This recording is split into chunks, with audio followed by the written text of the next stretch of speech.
अस्सलाम वालेकुम, आदाब। मैं Maryam Fatima Asian TV news की स्पीड न्यूज़ में आप सभी का खैर मकदम करती हूँ। आइए नजर डालते हैं आज की अहम खबरों पर एक नज़र।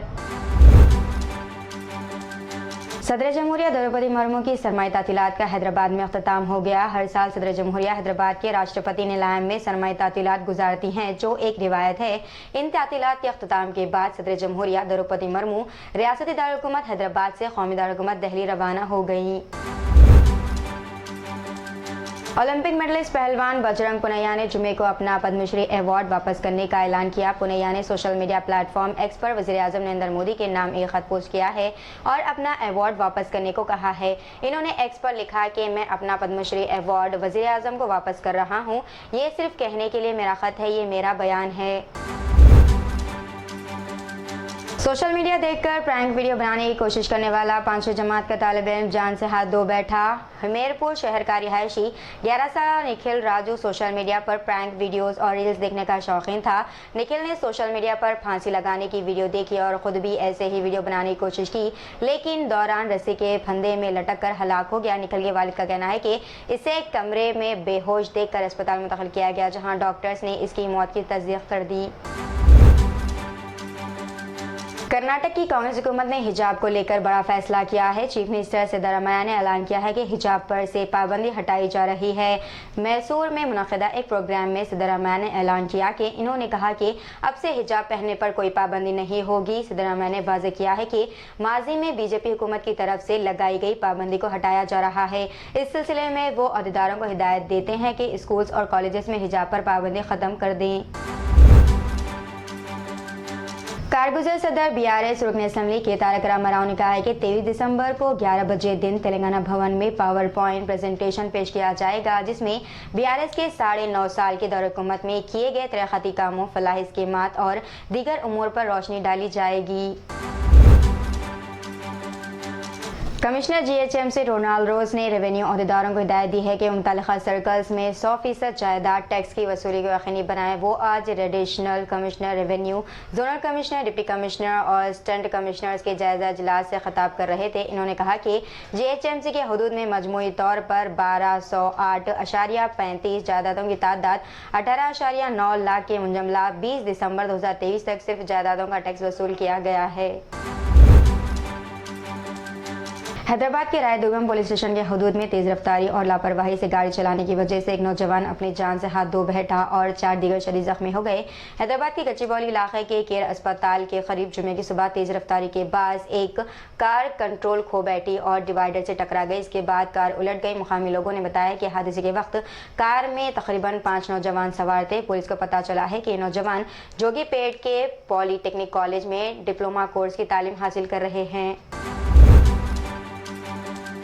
कांग्रेस पार्टी के इख्तिदार में आने के बाद तेलंगाना में खवातीन के लिए RTC बसों में मुफ्त सफ़र की सहूलत फराहम की गई है। इसी दौरान बस खवातीन की जानिब से गैर ज़रूरी तौर पर बसों में सफ़र करने की इत्तलात मिली है। मालूम हुआ है कि खातून ने सिर्फ खाली मुंह धोने के लिए 50 किलोमीटर तक का सफ़र तय किया। बस कंडक्टर ने बताया कि महबूबनगर से खातून शादनगर के लिए बस में सवार हुई। ये फासला तकरीबन 50 किलोमीटर का है। शादनगर पहुंचने के बाद खातून ने फेस वॉश से चेहरा धोया और फिर वही बस में सवार होकर महबूबनगर वापस पहुंच गई। तेलंगाना के वज़ीर ट्रांसपोर्ट पूनम प्रभाकर ने कहा है कि रियासत में कांग्रेस हुकूमत तेलंगाना की आवाम की ख्वाहिश के मुताबिक तश्कील दी गई है। इन्होंने एकादशी के मौके पर कहा कि आवाम ने 10 सालों के दौरान BRS हुकूमत से कोई फ़ायदा नहीं उठाया, पेंशन नहीं मिली, मुलाजिमत नहीं मिली या मुश्किलात का सामना करना पड़ा। तेलंगाना RTC के मैनेजिंग डायरेक्टर VC सजना ने रियासत की खवातीन से ख्वाहिश की है कि वो कम मुसाबिकत के लिए प्ले वेलकू बसों का इस्तेमाल करें। इन्होंने एक वीडियो पैगाम जारी करते हुए कहा कि महालक्ष्मी स्कीम, जिसके तहत रियासत भर में खवातीन को RTC बसों में मुफ्त सफ़र की सहूलत पहुँचाई जा रही है, पर कामयाबी के साथ अमल किया जा रहा है। हिंदू मुस्लिम आपसी भाईचारा और गंगा जमनी तहजीब की मिसाल तेलंगाना की कलवाकुर्ती में देखने में आई है, जहां एक मुस्लिम नौजवान की जिंदगी बचाने की कोशिश के दौरान एक हिंदू नौजवान की जान चली गई। Sub inspector Kalwakurthy police Ramesh ने इस मामले की तफसीलात से वाकिफ करवाते हुए बताया कि कलवाकुर्ती के रहने वाले 30 साल सैयद नवाज को एक हफ्ते कबल ही बेटी पैदा हुई थी और वो जड़चल्ला में वाक़ अपने ससुराल के मकान में अपनी नौमुलदा को देखने के बाद जुमेरात की रात तकरीबन 10:30 पर मकान वापस हो रहे थे कि कलवाकुर्ती के करीब नामालूम गाड़ी गाड़ी ने इन्हें टक्कर दे दी, जिसकी वजह से वो शदीद जख्मी हालत में सड़क पर तड़प रहे थे।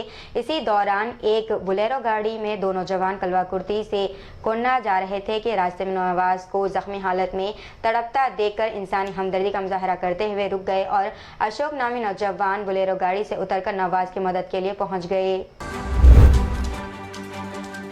रुकने कानून साज कौंसल व सदर तेलंगाना बोगोगनी कामारिका संगम TBGKS के कविता ने कहा है कि इनकी तंजीम संगारेनी कॉलेज के इंतखाबात में हिस्सा लेगी। इक़दाम किए गए थे। इन्हें उम्मीद है कि संगारेनी में काम करने वाले मजदूर इनकी तंजीम को वोट देकर कामयाब बनाएंगे।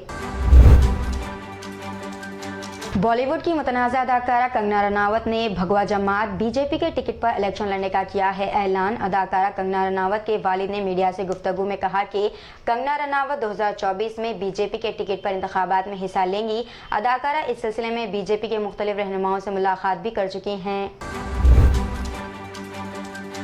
आलमी शहरत याफ्ता बॉक्सर मोहम्मद हुसामुद्दीन को मरकजी हुकूमत की जानिब से अर्जुन अवार्ड के लिए मुंतखब किए जाने पर मसरत का इजहार किया जा रहा है। मोहम्मद हुसामुद्दीन निज़ामाबाद के मशहूर बॉक्सर कोच के फर्जंद है और अपने वालिद की निगरानी में हुसामुद्दीन ने कौमी बैनुल-अक़वामी सतह पर खेलते हुए निज़ामाबाद, तेलंगाना और मुल्क का नाम रोशन किया। हुसामुद्दीन बचपन से ही बॉक्सिंग में दिलचस्पी रखते थे, जिनकी वजह से इन्होंने अपने वालिदैन के साथ हर रोज़ साबिक़ा कलेक्ट्रेट ग्राउंड मैदान पहुँच कर तरबियत हासिल करते हैं। पहली मरतबा 2007 में स्कूल सतह पर महाराष्ट्र में खेलों में मुकाबला किया। सीनियर IPS ऑफिसर CV आनंद ने तेलंगाना ACB के डायरेक्टर जनरल के ओहदे का जायजा हासिल कर लिया। इस मौके पर ACB ऑफिस में बड़े सारे खिदमत ओहदेदारों ने CV आनंद का खैर मकदम किया और नेक तमन्नाओं का भी इजहार किया। इंतखाबात से कबल तक हैदराबाद के पुलिस कमिश्नर के तौर पर फ़राइज़ अंजाम दे रहे CV आनंद का कांग्रेस के बड़े सारे इक़्तिदार में आने के बाद DG ACB के तौर पर तकर्रुर किया गया है। दीजिए नाज़रीन, मरीम फातिमा को इजाज़त, मिलते हैं अगली स्पीड न्यूज़ में। तब तक के लिए हमारे चैनल एशियन TV न्यूज़ को लाइक, शेयर और सब्सक्राइब करना ना भूलिएगा। अल्लाह हाफ़िज़।